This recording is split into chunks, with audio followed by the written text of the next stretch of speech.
Hey welcome back to my YouTube channel. ನಾನಿವತ್ತು ಬ್ರೇಕ್ಫಾಸ್ಟ್ಗೆ ರಾಗಿ ಮಾಲ್ಟ್ನ ಮಾಡ್ತಾಯಿದ್ದೀನಿ. ಬೆಳಗ್ಗೆ ಎದ್ದು ಬ್ರೇಕ್ಫಾಸ್ಟ್ ಏನು ರೆಡಿ ಮಾಡಲಿ ಅನ್ನೋದೇ ಬಿಗ್ ಹೆಡೇಕ್ ಆಗಿದೆ ಆಫ್ಟರ್ ಟ್ರಾವೆಲಿಂಗ್ ಟು ಕುವೈಟ್.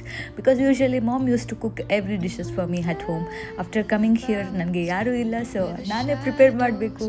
ನನಗೆ ರೆಸಿಪೀಸ್ ತುಂಬ ಈಸಿಯಾಗಿದ್ದರೆ ನನಗೆ ಬೇಗ ಇಷ್ಟ ಆಗುತ್ತೆ ಕುಕ್ ಮಾಡೋಕ್ಕೆ. ಸೊ ನಾನು ಯೂಟ್ಯೂಬ್ ಸ್ಕ್ರೋಲ್ ಮಾಡಿದಾಗ ಸಿಕ್ಕಿದ್ದೇನೆ ಈ ರಾಗಿ ಮಾಲ್ಟ್. ಇದನ್ನು ಸ್ವಲ್ಪ ಡಿಫ್ರೆಂಟಾಗಿ ಕಾಣಿಸ್ತು. ಸೊ ಈ ರಾಗಿ ಮಾಲ್ಟ್ನ ಪ್ರಿಪೇರ್ ಮಾಡೋದಕ್ಕೆ ನಾನು ತೊಗೊಂಡಿರೋದು onion, green chilli and palak and carrot and pepper. So ಇದನ್ನೆಲ್ಲ ಸಣ್ಣದಾಗಿ ಚಾಪ್ ಮಾಡಿಕೊಂಡು ಆಯಿಲಲ್ಲಿ ಫ್ರೈ ಮಾಡಿ 2 to 3 minutes. Then after that ವಾಟರ್ನ ಹ್ಯಾಡ್ ಮಾಡ್ತಾಯಿದ್ದೀನಿ.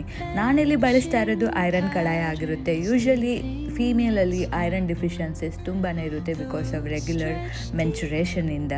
ಸೊ ನಾವು ಈ ಥರ ಸಪ್ಲಿಮೆಂಟ್ಸ್ಗೆ ಪ್ರಿಫರ್ ಮಾಡೋ ಬದಲು ಐರನ್ ಕಡಾಯಿಸ್ನ ಯೂಸ್ ಮಾಡಿದ್ರೆ ಗ್ರ್ಯಾಜುಲಿ ನಮ್ಮ ಬಾಡಿಯಲ್ಲಿ ಐರನ್ ಡಿಫಿಷಿಯನ್ಸಿ ಅನಿಮಿಯಾ ಡಿಕ್ರೀಸ್ ಆಗ್ತಾ ಬರುತ್ತೆ.